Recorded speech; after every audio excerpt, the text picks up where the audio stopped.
Kui öeldakse, et meri on kalu täis, ole osav ja lihtsalt mine ning püüa, siis eksitakse. Kalavarud on vähenev ressurss. See tähendab, et inimkond kasvab suure kiirusega ja meil ei piisa enam vaid vabast loodusest püütud kaladest. Et kalaga tulevastele põlvedele jaguks, vajame inimese sekkumist ehk kalavarude majandamist. Et looduses vabalt elutsevaid veeasukaid vähem püüda, tegelevadki inimesed vesiviljelusega.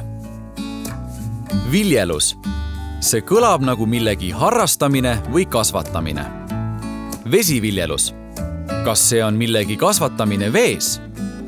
Jah, vesiviljelus on kalade, karpide, vähkide, vetikate ja teiste veetaimede kasvatus kaasaegsete tehnoloogiatega.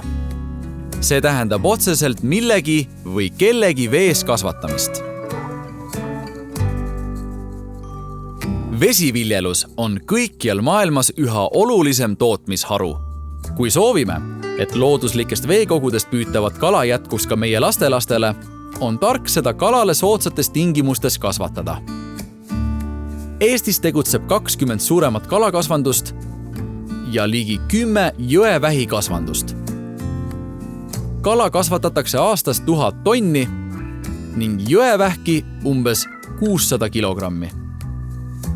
Kasvanduste kalad turustatakse Eesti siseturul kalatööstuse tooraineks, jaemüügikettidesse, restoranidesse. Eksporditakse vaid 1% kalakasvanduste toodangust. Teadlased jätkavad uuringuid meie ilmastikuoludesse sobivate vetika- ja karbikasvanduste arendamiseks. Tänu kalakasvandustele on meil võimalik saada poelettidelt värsket kodumaist kala. Samuti on tänu kalamaimude ettekasvatamisele ja nende paljundamisele looduses võimalik kalavarusid suurendada.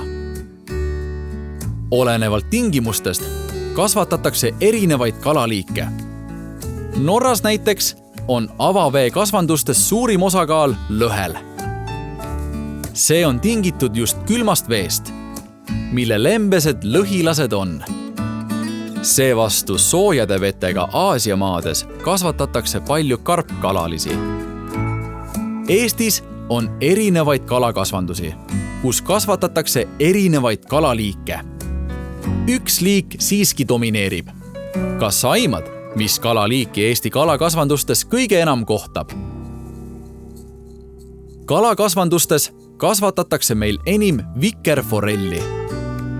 Meie puhtad jõed ja allikad on vikerforellile väga sobivad.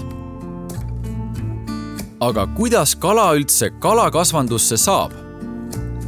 Kõigepealt ostetakse kalavassed mujalt sisse või inkubeeritakse kalamarja kasvanduse enda kunstlikes tingimustes kuni kalavassete koorumiseni. See tähendab, et kalamari kunst viljastatakse ja kui vastsed kooruvad, kasvatatakse need ette juba suurematesse basseinidesse laskmiseks. Ka basseinides on tagatud piisava hapnikuga elukeskkond. Igapäevane kalade söötmine tagab nende piisava kasvu. Traaliga püütud kalad töödeldakse kalatehastes ümber kalajahuks, millest omakorda tehakse graanulid, millega kasvanduste kalus söödetakse.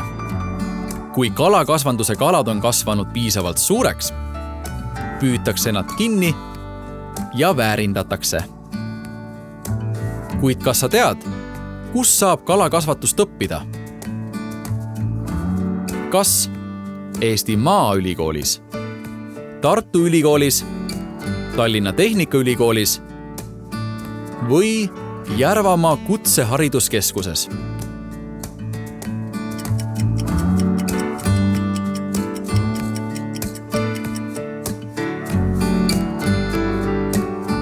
Eestis on 2 kooli, kus saab kalakasvatust õppida ja need on Eesti Maaülikool ja Järvamaa Kutsehariduskeskus.